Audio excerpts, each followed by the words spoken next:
Hello student, we have discuss in our last video. जैसे कि last video में Rahul sir ने आप लोगों को एनिमल शेल्स के डायग्राम के बारे में डिटेल से समझाया था और लिखवाया था भी। एनिमल शेल का जो डायग्राम बनाया था वो लाइट माइक्रोस्कोप की हेल्प से भी बना करके बताया था राहुल सर ने, और इलेक्ट्रॉन माइक्रोस्कोप की हेल्प से भी बना करके बताया था। और आपको बताया था कि शेल की स्ट्रक्चर जो शेल होती है वो किन किन से मिलकर बनी होती है। तो फर्स्ट बताया था शेल मेम्ब्रेन, ठीक है, एंड शेल वॉल। फिर बताया था आपको न्यूक्लियस एंड प्लाज्मा मेम्ब्रेन, ठीक है। तो प्लांट शेल का आपको एनिमल शेल का डायग्राम बिल्कुल क्लियर कर दिया था। प्लांट शेल का स्टार्ट होने वाला था, वीडियो कंप्लीट हो चुका था।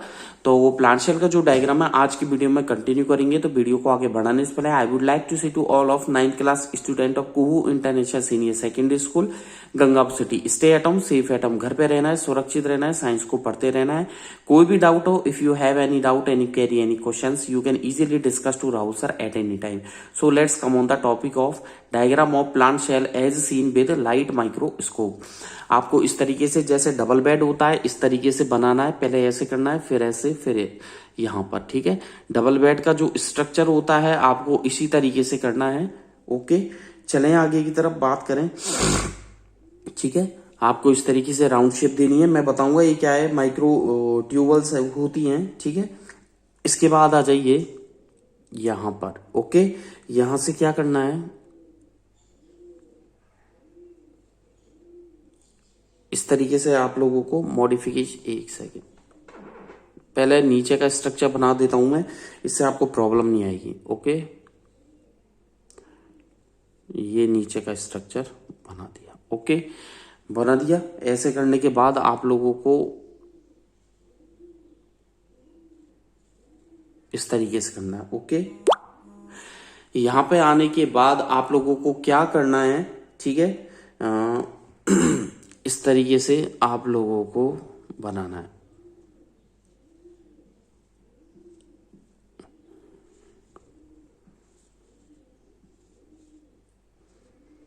ठीक है, क्लियर है। इसके बाद देखिए आपको माइटोकॉन्ड्रिया भी बना करके बताएंगे राहुल सर, ठीक है। ये माइटोकॉन्ड्रिया हो जाएगा, ठीक है। ये इस तरीके से माइटोकॉन्ड्रिया बनानी है आप लोगों को, ठीक है। इसके बाद क्या करना है, माइटोकॉन्ड्रिया बनाने के बाद देख लीजिएगा, ठीक है। एक एक डायग्राम राहुल सर क्लियर बता रहे हैं आप लोगों को। माइटोकॉन्ड्रिया बनी गया, इसके बाद आप लोगों को, ठीक है, ट्यूबल्स बनाई देंगे, ठीक है। क्लोरोप्लास्ट है,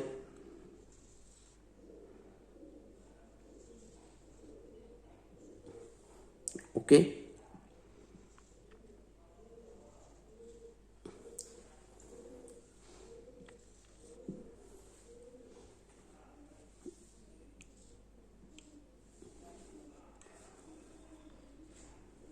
ठीक है,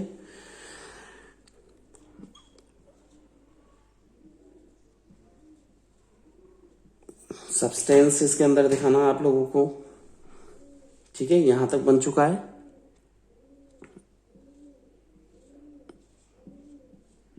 ठीक है।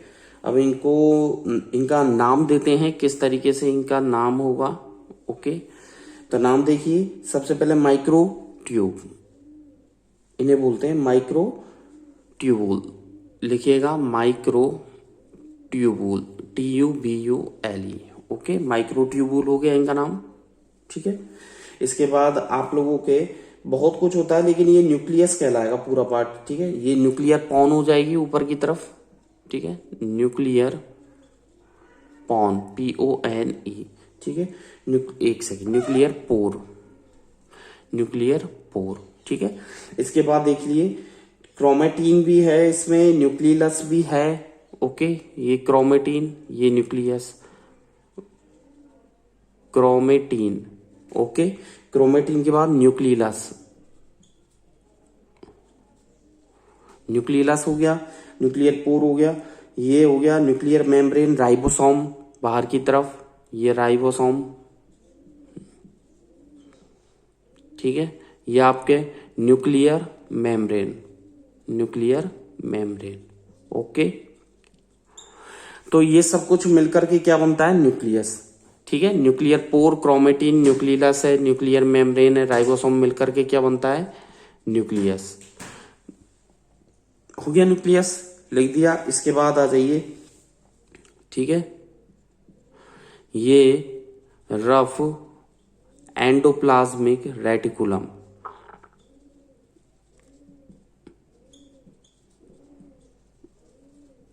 रफ एंडोप्लाज्मिक रेटिकुलम हो गया, ठीक है। ये साइटोसोल हो जाएगा, ठीक है, अंदर की तरफ इस तरीके से, ठीक है, साइटोसोल हो जाएगा। गोल्जी एपरेटस बताने जा रहे हैं राहुल सर आप लोगों को, ये हो जाएगा गोल्जी एपरेटस।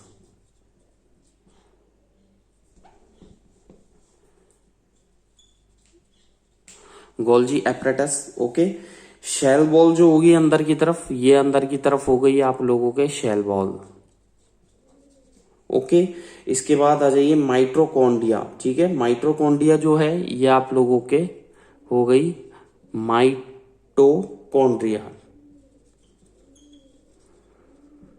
माइट्रोकॉन्ड्रिया हो गई, ठीक है। शेल बॉल जो है बाहर की तरफ ये है आपके, अगेन मैं लिख देता हूं शेल बॉल, ठीक है। इंटरसेलुलर स्पेस, ये अंदर का जो हो गया वो हो गया आप लोगों के intercellular space, okay, intercellular space, ठीक है। ये हो गया क्लोरोप्लास्ट आप लोगों के, ठीक है, ये इस तरीके से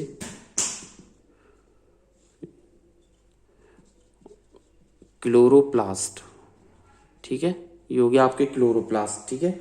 ये सेंट्रल वैक्यूल्स हो जाएंगी ऊपर की तरफ जो बनी हुई होती है, ठीक है, ये हो जाएगी central vacuoles, okay. Central vacuoles हो गया।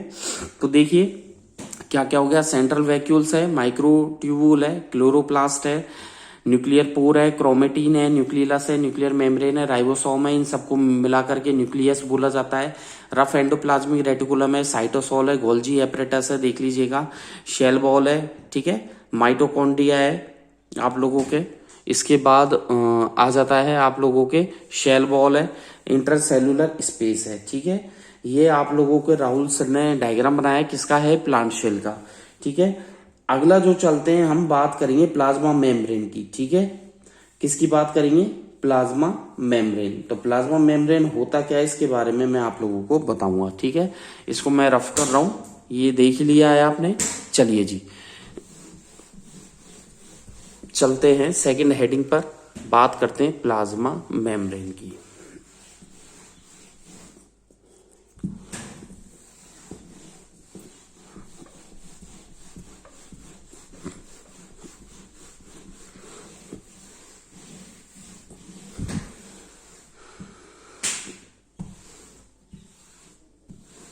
चलिए जी हेडिंग डालिए plasma membrane.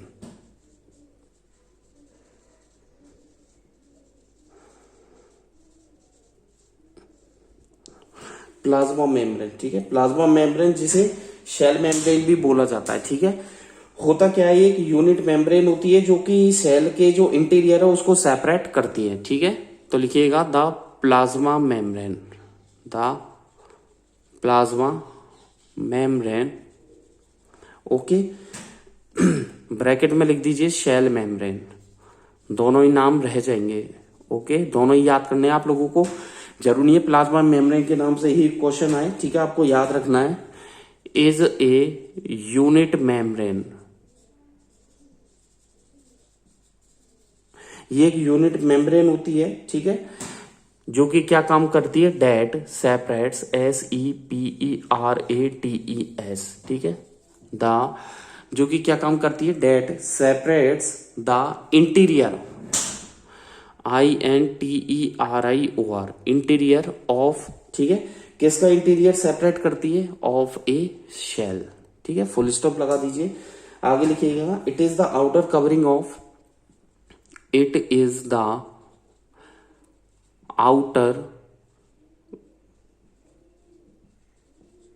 covering of, it is the outer covering of each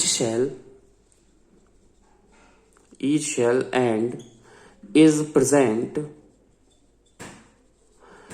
It is the outer covering of each shell and is present in shell of plants. In shell of plants.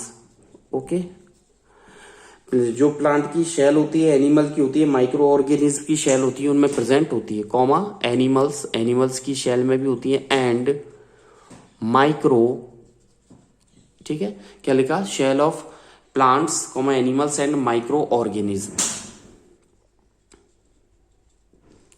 ठीक है, full stop. Plasma membrane जो होती है एक thin membrane होती है, लिखिएगा plasma membrane is a thin, plasma membrane जो होती है थिन होती है, इलास्टिक होती है, and thin comma elastic, and पतली होती है, खिंचने वाली होती है, एंड परमीबल मेम्ब्रेन होती है, ठीक है, परमीबल मेम्ब्रेन। तो कौन कौन सी, प्लाज्मा मेम्ब्रेन थिन होती है, इलास्टिक होती है, परमीबल मेम्ब्रेन होती है, और 7 नैनोमीटर इसकी थिकनेस होती है, full stop. It is about 7 nanometre, क्या लिखा, फुल स्टॉप के बाद it is about 7 nanometre in thickness,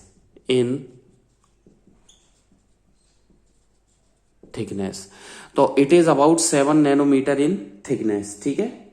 चले आगे बात करेंगे प्लाज्मा मेम्ब्रेन की, ठीक है, थिकनेस तक हो गया। अब इसके थोड़ा मैं डायग्राम के बारे में आपको बता दूं कि इसका फ्लूइड मोज़ेक स्ट्रक्चर कैसा होता है, ठीक है। तो fluid mosaic, MOSAIC mosaic structure,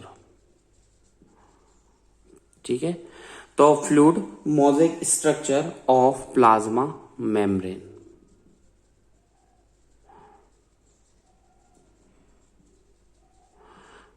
okay. तो फ्लूइड मोज़ेक स्ट्रक्चर कैसा होता है प्लाज्मा मेम्ब्रेन का, मैं आप लोगों को बता देता हूं, ठीक है। इसके स्ट्रक्चर में क्या है, इस तरीके से ये फ्लूइड मोज़ेक स्ट्रक्चर होता है इसका, ओके।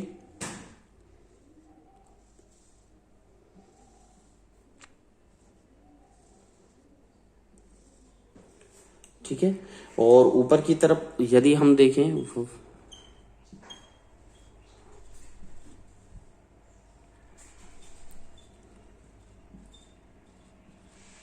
ठीक है, बीच में यदि देखें हम, इस तरीके से इसका फ्लूइड मोज़ेक स्ट्रक्चर होता है,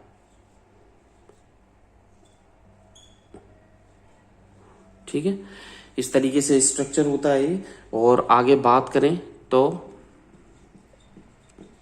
इस तरीके से इसका स्ट्रक्चर आता है निकल के, ओके। ये इसका बेसिकली स्ट्रक्चर होता है,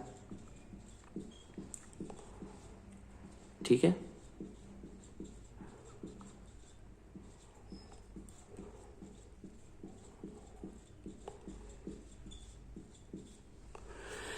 इस तरीके से इसका स्ट्रक्चर आता है, ठीक है। साइड में भी इस तरीके से ही होता है, ठीक है, इस तरीके से बनते जाएंगे यहाँ पर साइड में भी, ठीक है।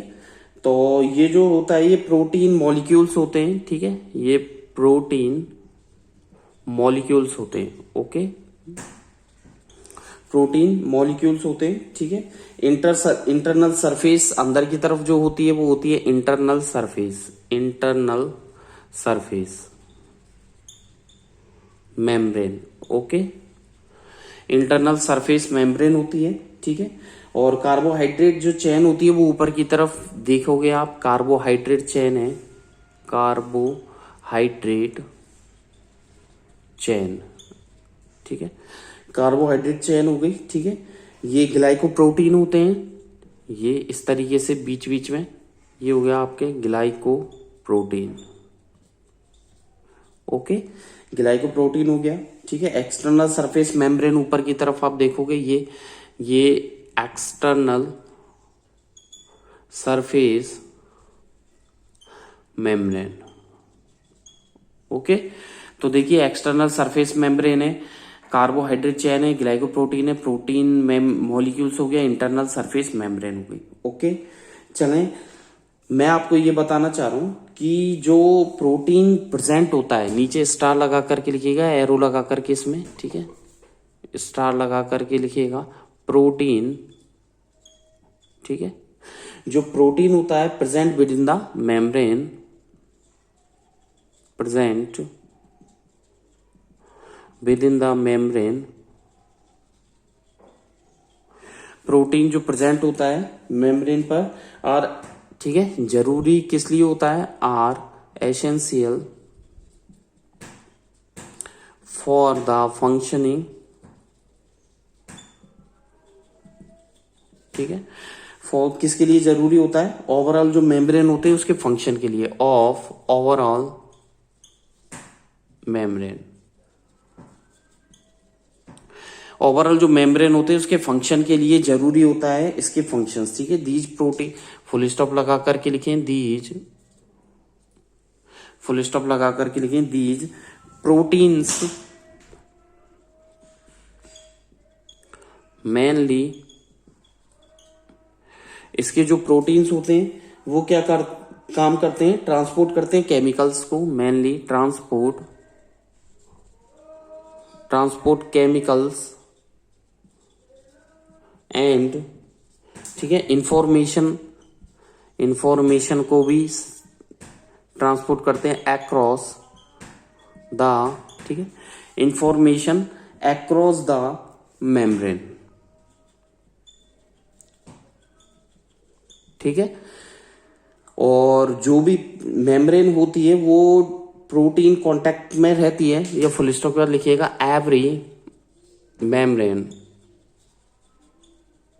एवरी मेम्ब्रेन जो होती है हैज ए, लिखिएगा एवरी मेम्ब्रेन, ठीक है, has a varying,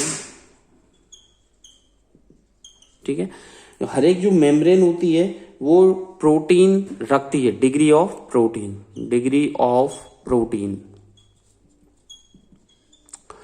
varying degree of proteins content, okay, full stop लगा दीजिएगा, ठीक है।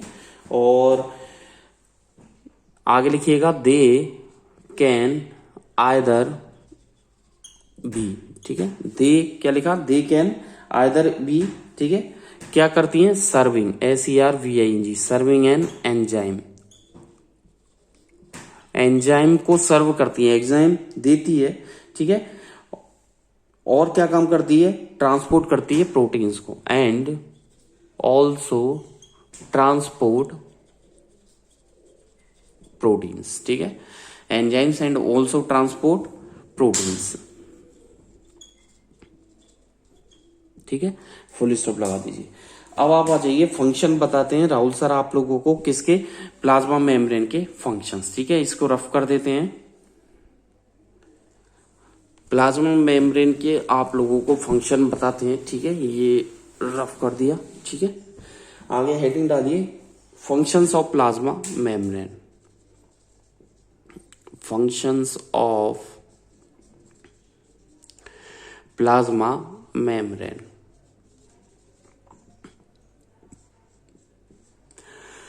प्लाज्मा मेम्ब्रेन के क्या क्या फंक्शंस होते हैं, एक तो डिफ्यूजन की फॉर्म में होता है, ऑस्मोसिस की फॉर्म में होता है, ठीक है। तो प्लाज्मा मेम्ब्रेन जो होती है, प्लाज्मा मेम्ब्रेन के हम कई आपको डायग्राम के बारे में डिस्कस कर चुके हैं, ठीक है, और इसके फंक्शंस का मैं बताता हूं। ये जो मेम्ब्रेन होती है, ठीक है, यानी कि द मेम्ब्रेन कैरीज, इसके आगे लिखिएगा द मेम्ब्रेन कैरीज, ये जो मेम्ब्रेन होती है वो कैरीज आउट सर्टेन, क्या ले जाती है, जो आप लोगों के फिजिकल एक्टिविटीज जैसे डिफ्यूजन होती है, ठीक है, फिजिकल एक्टिविटीज लाइक डिफ्यूजन बताऊंगा मैं, ठीक है। डिफ्यूजन क्या होता है, DIFFUSION। तो ये जो मेम्ब्रेन होती है वो कैरीज आउट करती है सर्टेन फिजिकल एक्टिविटीज, जैसे आप लोगों को कौन सी हो गई, डिफ्यूजन, ठीक है, एंड ओस्मोसिस, OSMOSIS, ठीक है, डिफ्यूजन एंड ऑस्मोसिस, ठीक है, जो कि क्या हेल्प करते हैं, डेट हेल्प इन द, किसमें हेल्प करते हैं, मूवमेंट में, मॉलिक्यूल्स के मूवमेंट में, MOVEMENT, movement of molecules. Okay, तो ये मेम्ब्रेन जो है कौन कौन सी एक्टिविटी करती है, एक तो डिफ्यूजन की करती है, एक ऑस्मोसिस की, जो कि हेल्प करते हैं मॉलिक्यूल्स के मूवमेंट में, ठीक है। चले आगे, अब आप लोगों को मैं बताऊंगा डिफ्यूजन के बारे में, ठीक है। और ये जो बायोलॉजिकली ये देखें या साइकोलॉजिकल देखें एक्टिविटीज, तो काफी एक्टिवनेस होती है। फर्स्ट लिखिएगा आप diffusion, DIFFUSION, diffusion. Okay, diffusion क्या होता है कि ऐसे आयंस होते हैं जैसे कार्बन डाइऑक्साइड, ऑक्सीजन, वाटर, ठीक है, जो कि क्या है, मूव करते हैं, ठीक है, इस मेम्ब्रेन के अक्रॉस, जिसे क्या बोला जाता है, डिफ्यूजन की एक्टिविटी डिफ्यूजन बोलते हैं। जैसे कुछ आयंस होते हैं, ठीक है, सम आयंस, कौन से आयंस होते हैं, जैसे सच एज CO2, ठीक है, carbon dioxide, comma oxygen, comma water, okay, ये जो होते हैं एक्सेट्रा, ठीक है। आज की वीडियो में बस इतना ही हो पाएगा। नेक्स्ट वीडियो में आप लोगों को डिफ्यूजन और ऑस्मोसिस के डायग्राम के साथ आप लोगों को समझाया जाएगा कि डिफ्यूजन क्या होता है, ऑस्मोसिस क्या होता है। डिफ्यूजन में यही है कि जो कार्बन डाइऑक्साइड, ऑक्सीजन, वाटर है, ये क्या है, पूरी प्रोसेस के थ्रू मेम्ब्रेन के अक्रॉस ये मूव करते हैं, जिसे डिफ्यूजन बोला जाता है, ठीक है। और इसको आप लोगों के एक एक्टिविटी के थ्रू समझाया जाएगा। इसके बाद ऑस्मोसिस बताया जाएगा। ऑस्मोसिस क्या होता है कि जो वाटर होता है, वाटर क्या फॉलो करता है, डिफ्यूजन का जो लॉ है उसे फॉलो करता है। उसी के बेस पर ऑस्मोसिस, वाटर के जो मॉलिक्यूल्स होते हैं वो क्या एक प्रोसेस के थ्रू ले जाए जाते हैं, ऑस्मोसिस बोला जाता है। आज के वीडियो में बस इतना ही। Thank you, bye bye. घर पे रहें, सुरक्षित रहें, साइंस को पढ़ते रहें। कोई भी डाउट है राहुल सर से पूछते रहें, ठीक है। कोई भी क्वेश्चन में, थ्योरी में आप लोगों को किसी में भी डाउट है, आप लोग इजीली पूछ सकते हैं। Thank you, bye.